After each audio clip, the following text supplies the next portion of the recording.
السلام علیکم ورحمۃ اللہ وبرکاتہ۔ جی ناظرین، ہم بریک سے پہلے بات کر رہے تھے کہ یتیموں کے سر پہ ہاتھ پھیرنے کی اور کس طرح محبت جو ہے ان کے اندر جب آتی ہے تو وہ واپس پلٹ کر اس شخص کے اندر جاتی ہے جو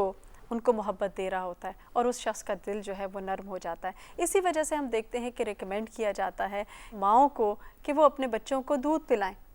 اور اس وجہ سے کہ صرف ایک مائیں غذا نہیں دے رہی ہوتی لیکن ساتھ ساتھ جو ایموشنلی بچے کو اٹیچمنٹ مل رہی ہوتی ہے اور اس کے وجہ سے وہ جو سیکیور ہو رہا ہوتا ہے اور اسٹرانگ ہو رہا ہوتا ہے ایموشنلی، وہ بہت امپورٹنٹ ہوتا ہے۔ ورنہ تو غذا کا انتظام تو اللہ تعالیٰ نے بھینسوں کے اندر بھی کر دیا، اس کے ذریعے سے بھی مل جاتا ہے، لیکن ماں کو کیوں کہا گیا ہے کہ بچے کو دودھ پلائیں؟ تاکہ ان کے اندر وہ محبت ٹرانسفر ہو اور وہ سیکیورٹی جو ہے وہ ان کے اندر آئے۔ بعض دفعہ لوگوں کو دیکھا گیا ہے، ماں باپ کو، وہ کہتے ہیں کہ بس اب بچے جو ہیں وہ بڑے ہو گئے تو بس اب ان کو ڈسپلن کی ضرورت ہے اور سختی کی ضرورت ہے۔ نہیں، بچوں کو چاہے بڑے ہو جائیں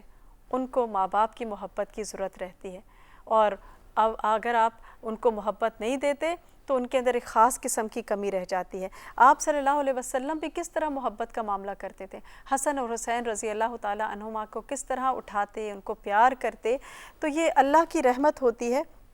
اور یہ ایک جب انسان دوسرے کے ساتھ پیار کرتا ہے، اور خاص طور پر جب یتیم کے سر پہ ہاتھ پھیرنے والی بات ہے، تو یہ ایک کیئر کا ایک سمبل ہوتا ہے جو انسان دے رہا ہوتا ہے دوسرے کو۔ پھر ہم دیکھتے ہیں کہ ہمارے اسلامی معاشرے میں صحابہ کرام کے دور میں ہر گھر میں کوئی نہ کوئی یتیم بچہ ہوتا تھا، کسی نہ کسی نے یتیم بچے کو اڈاپٹ کیا ہوا ہوتا تھا۔ عائشہ رضی اللہ تعالیٰ عنہا نے کئی بچے اڈاپٹ کیے، کئی بچے جو تھے وہ ان کے گھر میں پرورش پا رہے تھے، یتیم بچے، اور یہ سائڈ شاید زیادہ لوگوں کو نہ پتہ ہو۔ اور اسی طرح ہم دیکھتے ہیں کہ عبداللہ بن عمر رضی اللہ تعالیٰ عنہ اس وقت تک کھانا نہیں کھاتے تھے جب تک کوئی یتیم بچہ ان کے پاس نہیں ہوتا تھا۔ تو ہم دیکھتے ہیں کہ وہ معاشرہ، عرب معاشرہ، کہ جہاں پر یتیموں کے ساتھ اس قدر ظلم کا برتاؤ کیا جاتا تھا، جب آیات اور احادیث نازل ہوئیں اور ان کے سامنے پڑھی گئیں تو پورا معاشرہ کس قدر بدل گیا۔ اسی میں حضرت ابو دحداح رضی اللہ تعالیٰ عنہ کے بارے میں ملتا ہے، جنہوں نے اپنا باغ دے دیا تھا سارا۔ تو ہمیں ملتا ہے کہ آپ صلی اللہ علیہ وسلم کے پاس ایک مقدمہ لایا گیا تھا جو ایک یتیم بچے اور ایک دوسرے شخص کے درمیان تھا، اور جب اس کا فیصلہ ہوا اس مقدمے کا، تو ایک باغ کے اوپر تھا وہ مقدمہ، تو وہ باغ جو تھا وہ دوسرے شخص کو مل گیا، کیونکہ قانون کے اپنے کچھ تقاضے ہوتے ہیں انصاف کے۔ اب وہ باغ جب ملا تو یتیم بچہ جو تھا وہ رونے لگا۔ آپ صلی اللہ علیہ وسلم کو رحم آ گیا اور آپ نے اس شخص سے کہا کہ تم اپنا حق چھوڑ دو۔ وہ کہنے لگا کہ میں تو نہیں اپنا حق چھوڑتا۔ اس پر ابو دحداح رضی اللہ تعالیٰ عنہ کو جب پتہ چلا تو آپ فوراً آئے اور آپ نے اس شخص سے کہا کہ دیکھو، تمہارا جو باغ ہے اس کے بدلے میں تمہیں اپنا بہترین باغ دیتا ہوں، اور تم یہ اپنا جو گھٹیا باغ ہے تم اس یتیم بچے کو دے دو۔ وہ اس پر راضی ہو گیا اور اس پر انہوں نے اپنا باغ دے دیا اس کو، اور اس کے بدلے میں جو اس کا باغ تھا وہ اس بچے کو مل گیا۔ اب آپ دیکھیں یہ چیز ہے، بہت ساری چیزیں جو ہیں وہ قانونی نہیں ہوتی، لاز سے ریلیٹڈ نہیں ہوتی، بہت ساری چیزیں انسانی ہمدردی سے تعلق رکھتی ہیں، محبت سے تعلق رکھتی ہیں، کیئر سے تعلق رکھتی ہیں۔ ہم جیسا کوئی ہوتا تو فوراً وہاں پر یہ تبصرے کرنا شروع کر دیتا، اچھا وہ اس بچے کا جب حق ہی نہیں تھا تو اس نے کیوں کیا، اس نے کیوں رونا دھونا شروع کر دیا، اس بات پہ اس کو ڈسکریج کرنا چاہیے تھا، اس کا حق ہی نہیں تھا، اس کو کیوں مل گیا۔ تو بعض چیزیں جو ہیں وہ بالکل بلیک اینڈ وائٹ میں نہیں ہو سکتی،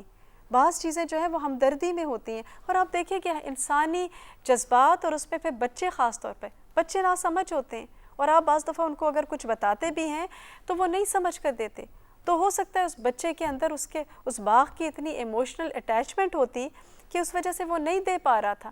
تو ایسے میں پھر انسان دوسرے کا خیال کرتے ہوئے دوسرے کو دے دے۔ پھر ہم دیکھتے ہیں یہی وجہ ہے کہ اس دور میں جو چیف جسٹس ہوتا تھا، جو قاضی ہوتا تھا، اس کے لیے یہ چیز